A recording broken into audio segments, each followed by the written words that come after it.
30 North Atlantic ambassadors sitting in Tokyo is an anomaly. The geography contradicts the alliance. According to geopolitical analyst Ho Pin, this aggressive pivot to Asia by NATO is a symptom of an existential crisis. When the Soviet Union collapsed, NATO lost its original enemy.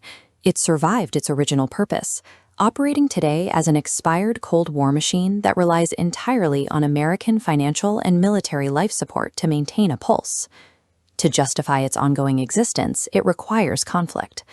Ho Pin argues that NATO's eastward expansion in Europe served as a structural catalyst for the destruction of Ukraine.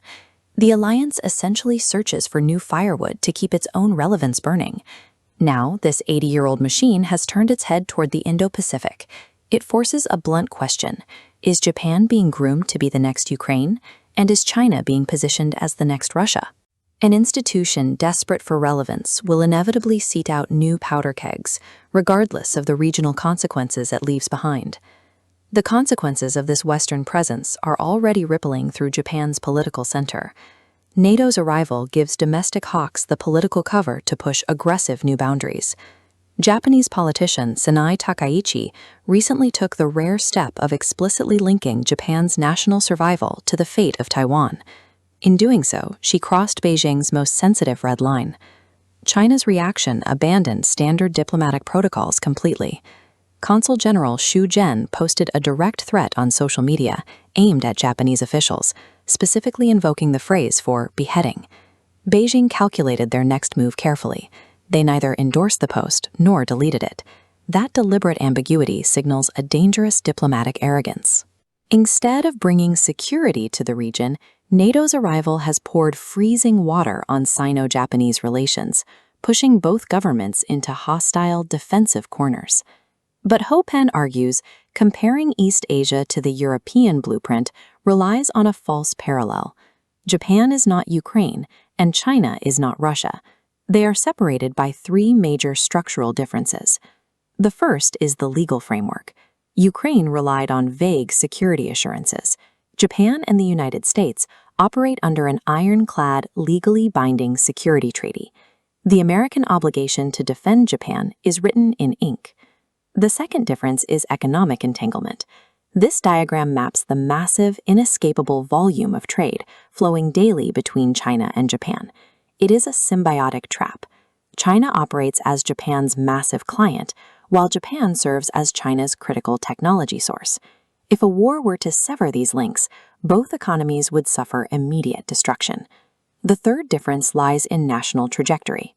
Russia is a declining, resource-based empire. For a state losing its grip on the future, military conquest serves as a desperate final gamble. China, conversely, is a rising power, managing a massive, long-term strategic board. Initiating a bottomless, costly war with its neighbors defies Beijing's core logic of economic expansion. Because deliberate conquest offers no logical benefit to either side, the true danger to the Pacific is not a planned, sweeping invasion. It is something far harder to stop. The most chilling risk Ho Pin identifies is human error. Wars in this region will not start by a mastermind's grand design.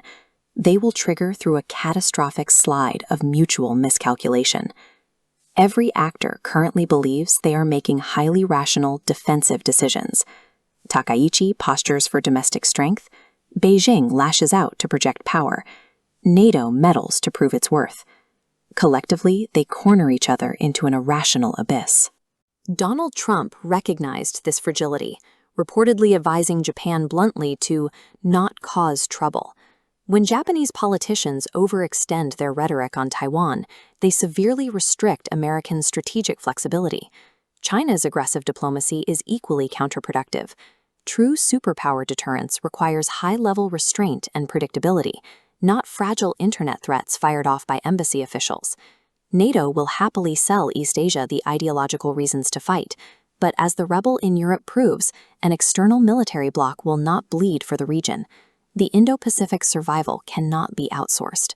It relies on shared economic survival, internal rationality, and painful historical memory, rejecting the imported ghosts of the Cold War before they take root.